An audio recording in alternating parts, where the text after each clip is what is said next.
হরে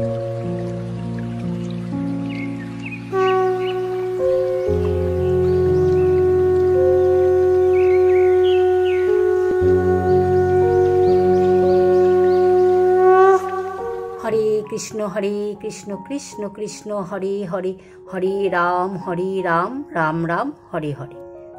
devotional Munna চ্যানেলটির আরও একটি নতুন ব্লগে আপনাদের সবাইকে সুস্বাগতম।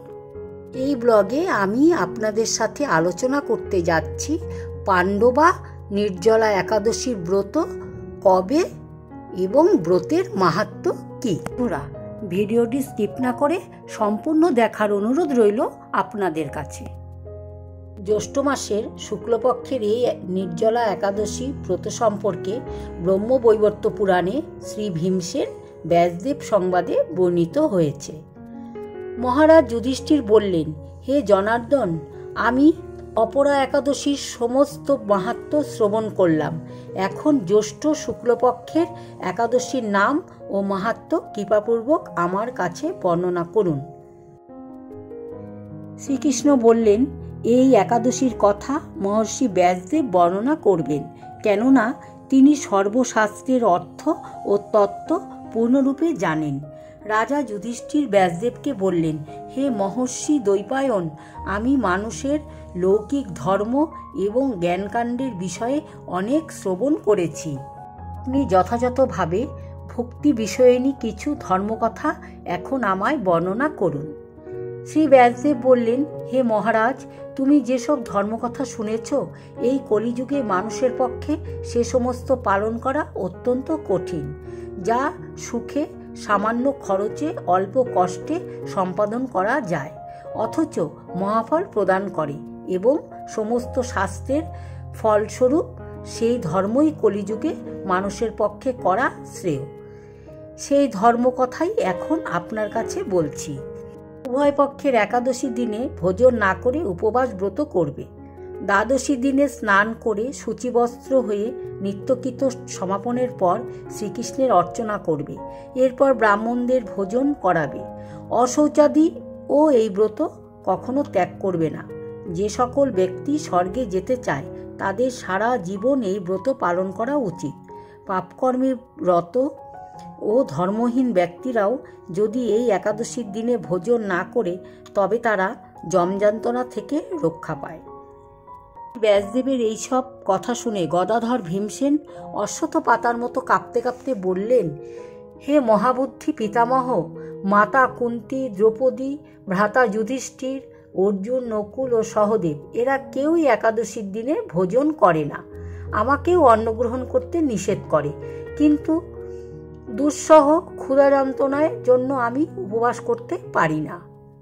ভীমসেনের এরকম কথায় ব্যাসদেব বলতে লাগলেন, যদি স্বর্গাদি দিব্যধাম লাভ তোমার একান্ত ইচ্ছা থাকে তবে উভয় পক্ষের একাদশীতে ভোজন করবে না।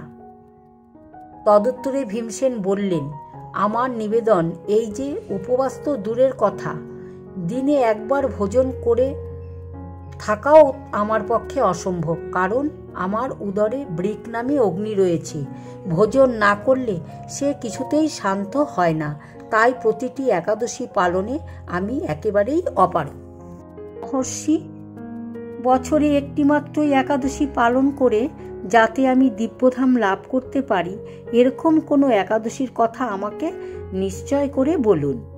তখন ব্যাসদেব বললেন, জ্যৈষ্ঠ মাসের শুক্লপক্ষের একাদশী তিথিতে জলপান পর্যন্ত না করে সম্পূর্ণ উপবাস করবে, তবে আচমনে দোষ হবে না। এদিন অন্নাদি গ্রহণ করলে ব্রত ভঙ্গ হয়। একাদশীর দিন সূর্যোদয় থেকে দ্বাদশীর দিন সূর্যাস্ত পর্যন্ত জলপান বর্জন করলে অনায়াসে 12টি একাদশীর ফল লাভ হয়। বছরের অন্যান্য একাদশী পালনে অজান্তেও যদি কখনো ব্রতভঙ্গ হয়ে যায় তাহলে এই একটিমাত্রই একাদশী পালনে সেই সব দোষ দূর হয়। দ্বাদশী দিনে ব্রাহ্ম মুহূর্তে স্নানাদি সম্পন্ন করে শ্রীহরির পুজো করবে। সদাচারী ব্রাহ্মণদের বস্ত্রাদি দানসহ ভোজন করিয়ে আত্মীয় স্বজনের সঙ্গে নিজে ভোজন করবে। এরূপ একাদশী ব্রত পালনে যে প্রকার পূর্ণ সঞ্চিত হয় এখন তা শ্রবণ করো। সারা বছরের সমস্ত একাদশী ফলহ। এই একটিমাত্র ব্রত উপবাসে লাভ করা যায়। শঙ্খ চক্র গদা পদ্মধারী ভগবান শ্রীকৃষ্ণ আমাকে বলেছেন, বৈদিক ও লৌকিক সমস্ত ধর্ম পরিত্যাগ করে যারা আমার শরণাপন্ন হয়ে এই নির্জলা একাদশী ব্রত পালন করে তারা সর্বপাপ মুক্ত হয়।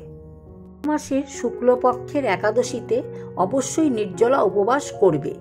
এই নির্জলা একাদশী ধন ধান্য ও পূর্ণদায়িনী। শ্রী ভীমসেন এদিন থেকে নির্জলা একাদশী পালন করতে থাকায় এই একাদশী পাণ্ডবা নির্জলা একাদশী নামে প্রসিদ্ধ হয়েছে। যে ব্যক্তি ভক্তি সহকারে এই একাদশীর মাহাত্ম্য পাঠ বা শ্রবণ করেন, কথিত আছে তিনি বৈকুণ্ঠধাম প্রাপ্ত হন। একাদশী পড়েছে 18 জুন 2024 মঙ্গলবার। বুধবার পারণ পরদিন ভোর 5টা থেকে 9টা পর্যন্ত। বন্ধুরা, আজকের পর্ব এই পর্যন্তই। পরবর্তী পর্বে আবার নতুন কোনো বিষয় নিয়ে হাজির হব আপনাদের কাছে। ততক্ষণ সবাই সুস্থ থাকুন, ভালো থাকুন। রাধে রাধে।